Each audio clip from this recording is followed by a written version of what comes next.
નમસ્કાર, નવપરા ગુજરાતમાં આપનું હાર્દિક સ્વાગત છે।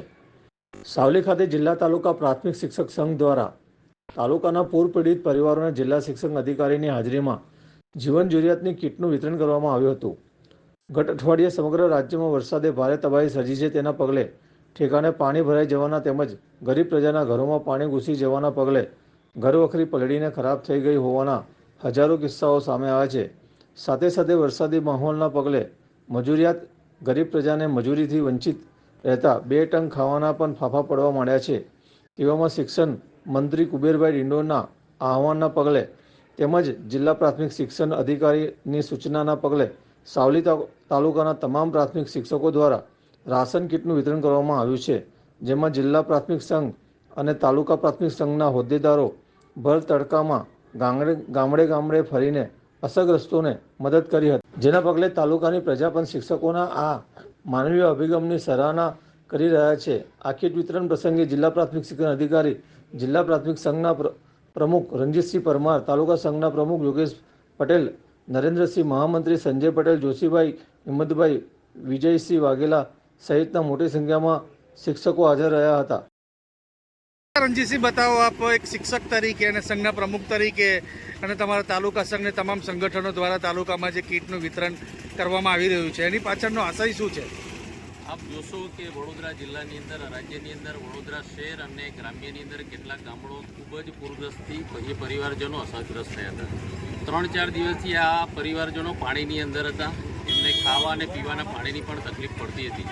એવા સંજોગોમાં અમારા શિક્ષણ મંત્રીશ્રીએ સમગ્ર રાજ્યની અંદર આહવાન કર્યું અને એ આહવાનને અમારા જિલ્લા પ્રાથમિક શિક્ષણ અધિકારી શ્રી પાંડે સાહેબે સમગ્ર જિલ્લાના શિક્ષક મિત્રોને એક અપીલ કરી કે ભાઈ માનવતાનું કામ આપણે કરવું છે અને એટલા માટે વડોદરા શહેરની અંદર લગભગ 1000થી વધારે કીટ આપી અને વડોદરા જિલ્લાના 8 તાલુકામાં, દરેક તાલુકામાં 300થી પણ વધારે કીટો આપવામાં આવી છે।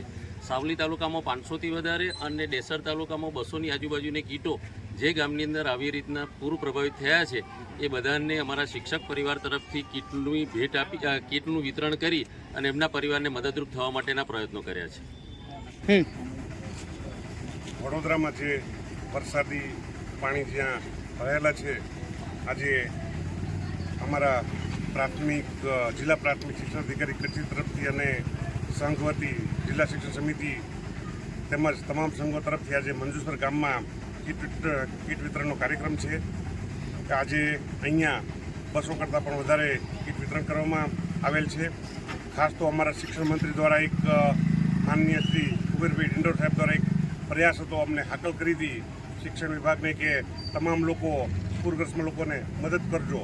જે એમની હાકલ ધ્યાનમાં રાખીને અમારા તમામ સંઘોએ, પ્રાથમિક શિક્ષક સંઘ, શૈક્ષિક સંઘ તેમજ ઉત્કર્ષ સંઘ, ત્રણેય સંઘોને મારી એક જ હાકલથી એમને વડોદરા જિલ્લામાં 5000 જેટલી કીટો, 28 જેટલી કીટોનું તો અમે વિતરણ કરી ચૂક્યા છીએ અને હજી પણ વધારે 5000 જેટલી કીટોનું વિતરણ થશે એવી અમારી શુભેચ્છા છે। સાહેબ, સાવલી તાલુકામાં કેટલી કીટો વિતરણ કરવાનો લક્ષ્યાંક છે? અમારે સાવલી તાલુકામાં 500-600 કરતાં પણ વધારે કીટોનું વિતરણ થઈ ચૂક્યું છે અને એમાં ખૂબ જે અમારા સંઘના પ્રમુખ મંત્રીઓ છે ખૂબ સાથ સહકાર આપે છે અને એમને પણ અમે હાકલ કરી છે અને એમને પણ એક જ વાતે અમારી હાકલ ઉપાડી લીધી છે અને શક્ય એટલી તમામ લોકોને મદદ કરીશું। Thank you.